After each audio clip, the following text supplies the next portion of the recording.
এই যে একটা কাটা গাইনা যে 57% ট্যাক্স দিয়া পরে ইনতে যাও লাগবো। এই বেসাসটাগুলো করতে আইছে কি কই এগুলা?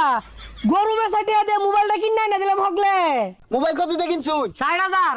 আরো 60,000 ট্যাক্স দিউ লাগবো। কেন তো করে ভাই কেন গেন্দা কই রে তুই না যাচ্ছে দোহানো যায় আমার লাগে 10টা দিয়ে তামুক লয়ে গা যা। তাহলে একটা দূর লাগবো। এই যে হারাম দাদা এগুলা কি ক সে হাদু। আচ্ছা একটা না দিলেন ওই যে মোবাইলটা কিনে দেওয়ার কথা ওটা কিনে দিয়ে হলেন। এই হারাম দাদা তোর বাইরে তো তামুক খারি তো দেয়া নাই তোর মোবাইল কেটে কিনা দিয়াম। তামুক কিনা দেয়া নাই গরু বেচার ঠিক আছে টাঙ্গ তালা মারা থইছুন। মোবাইল কিনা দে মোবাইল কিনা দে মোবাইল কিনা দে। হারাম দাদা খারইস হারামজাদা